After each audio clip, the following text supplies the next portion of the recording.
Movie villains get the best lines, killer outfits, and the most dramatic death scenes, but some of the most iconic big-screen big bads were actually replacements for actors forced to relinquish the black hat and step aside. Australian actor Hugo Weaving has had a career filled with high points, but viewers are likely most familiar with his striking portrayal of villains like Agent Smith in The Matrix or Megatron in the Transformers movies. In fact, Weaving became so identified with these roles that he eventually declared that he was done playing villains. Before that fateful day, however, Weaving played Hydra leader Johann Schmidt, Red Skull, in Captain America: The First Avenger. Though Red Skull ended up getting zapped into space by the Tesseract, it didn't seem out of the question for the character to eventually come back around. If they cut off one head, two more shall take its place. Hail Hydra. And in fact he did. Red Skull returned in Avengers Infinity War and Avengers Endgame, but Weaving did not. As early as 2012, Weaving made it clear he didn't want to reprise this particular Marvel baddie. Instead, he wanted to focus on more personally fulfilling projects rather than giant blockbusters. So Ross Marquand took on the part. But never say never, especially in Hollywood. By 2020, Weaving let it be known that he had actually enjoyed playing Red Skull enough that he was very much open to a repeat performance. When Marvel asked him to return to the fold in Infinity War and Endgame, negotiations broke down. He resented my genius and tried to deny me what was rightfully mine. Between disputes over Weaving's pay and his frustrating communications with Marvel brass, the Matrix veteran was eventually moved aside, and the Red Skull mantle was permanently passed to Marquand. Your lightsabers will make a fine addition to my collection. Sound editor Matthew Wood provided the voice for General Grievous in Star Wars Episode 3, Revenge of the Sith, and nearly all Star Wars media featuring the character since. But this wasn't always the plan. General Grievous was originally set to be voiced by Gary Oldman. A few months before the film's release, Oldman dropped out of the project, and years later, it came out that Oldman was replaced because Revenge of the Sith was a non-union production shot in Australia. Oldman is a member of the Screen Actors Guild, and director George Lucas couldn't get a waiver that would allow him to participate in the film.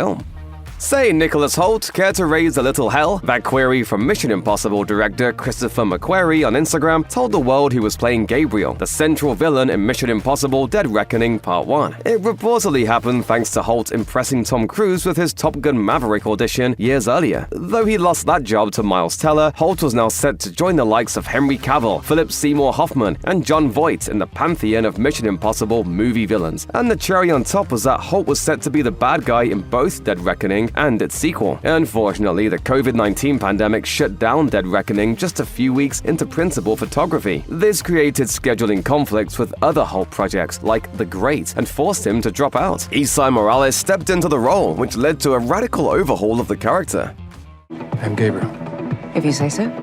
In a 2023 podcast interview, McQuarrie revealed that Gabriel's use of the AI known as the Entity didn't exist until after Hoult left the role. And fortunately for Hoult, he eventually got his blockbuster baddie fix when he played Lex Luthor in James Gunn's Superman.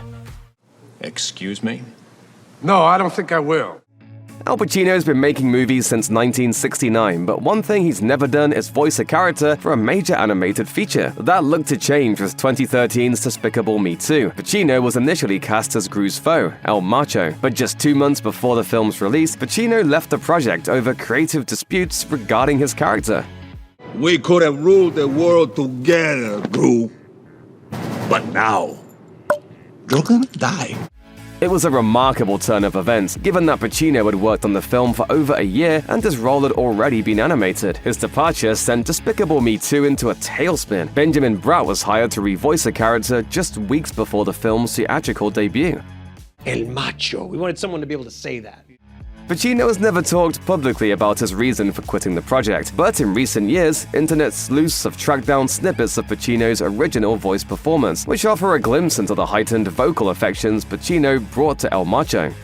It's hard to imagine Christoph Waltz and Johnny Knoxville being considered for the same role. Can you picture Knoxville playing Nazi officer Hans Lander in Inglourious Basterds, or Waltz doing just about anything in Jackass? Yet these two vastly different performers were connected to a single movie character in the 2013 animated feature Epic. When the movie's star-studded cast was first announced, Knoxville was slotted to play the blue-skinned villain Mandrake, but by the time 2013 rolled around, it was Waltz who stepped up to the mic. I'll destroy the forest with the very thing you hoped would save it. While no reason was publicly given for the casting choice, it's likely that a more intimidating voice was needed to turn Mandrake into a truly formidable villain. As the New Mutants barreled towards a July 2017 start date for principal photography, Rosario Dawson was cast as the film's only prominent adult character, Dr. Cecilia Reyes. It seemed like an excellent fit for the genre veteran, not to mention that Dawson would offer an experienced counterpoint to the younger actors in the cast. But just 11 days before cameras were to roll, Dawson dropped out of the New Mutants, and Alicia Braga stepped in. No reason has ever been given for the switch, but Dawson managed to dodge a bullet. The New Mutants became one of the most heavily delayed superhero films of all time. The project's initial April 2018 release date came and went. Mutants finally hit theaters on August 28, 2020, just a few months after COVID-19 shut theaters down. Quentin Tarantino is notorious for hiring famous actors to subvert their star personas in his films. Django Unchained had Leonardo DiCaprio playing a despicable slave owner. Then there was Robert De Niro in Jackie Brown, playing a schlubby, paranoid gangster who constantly messes up his grand ambitions. At one point, Kill Bill was set to continue this trend, with Hollywood legend Warren Beatty in the role of Bill. Once the suave sex symbol behind shampoo, Beatty would now step into the shoes of the villain Beatrix. The bride kiddo is determined to kill over the course of 2 movies. It seemed like a classic piece of Tarantino casting, but it wasn't meant to be. In 2002, just before shooting began, Beatty left the project, and David Carradine stepped in to play Bill instead. Tarantino claimed at the time that Beatty himself, after realizing he just wasn't right for the part, suggested Carradine as his replacement. Years later, Beatty admitted that the prospect of leaving his kids for so long was also a factor. I got the shotgun. We got the briefcase. It's on the game though, right?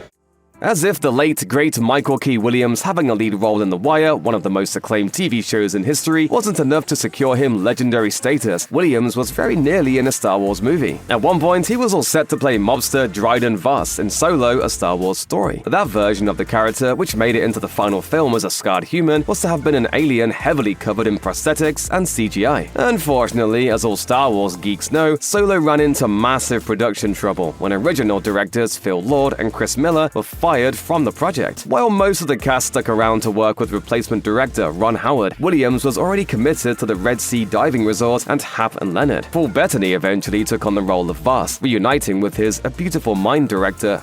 Non-Irish moviegoers may have spotted David Murray's face occasionally in fleeting roles in projects like King Arthur and Batman Begins, but the actor almost landed a major American film role in 2009's G.I. Joe: The Rise of Cobra. Murray was initially signed to portray Destro, one of the film's big baddies who initially works as Cobra Commander's superior until fate forces him to be the commander's lackey. Murray was all ready to go, but there were issues with his visa which prevented him from joining the film. As a result, former 9th Doctor Who Christopher Eccleston was hired to play the role instead. Now Destro will be played by a familiar heroic face rather than a relative unknown who was getting a shot at the big time. Unfortunately, the role was far from a dream come true for Eccleston. The actor later commented that taking on Destro, along with his villain role in Thor: The Dark World, were career low points. Needless to say, he didn't return for G.I. Joe: Retaliation. As for Murray, he did appear in The Rise of Cobra after all, briefly showing up in the prologue as Destro's scheming ancestor. Not as glorious as a primary villain role, but at least Murray joined G.I. Joe in some capacity.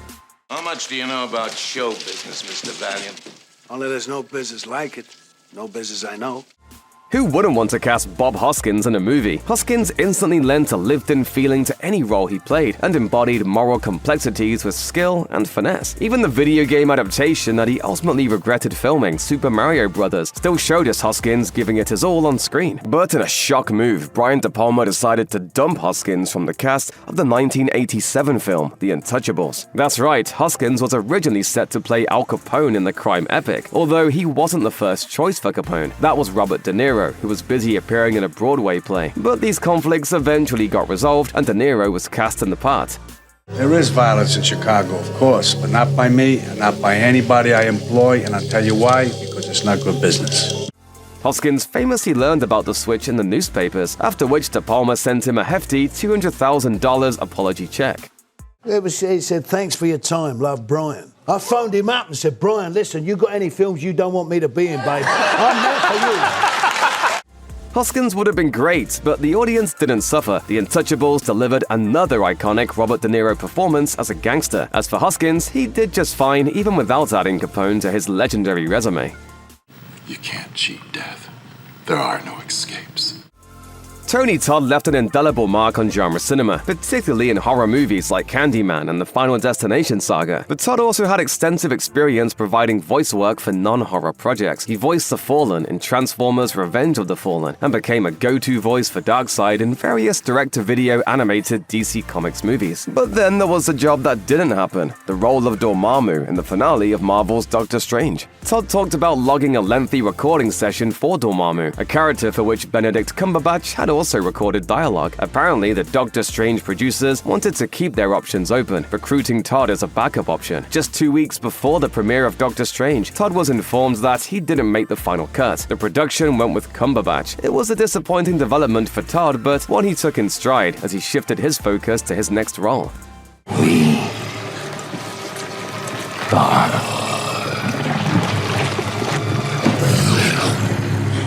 Before passing away in November 2024, Todd finally got to lend his iconic voice to a Marvel baddie as Venom in the video game Marvel's Spider-Man 2.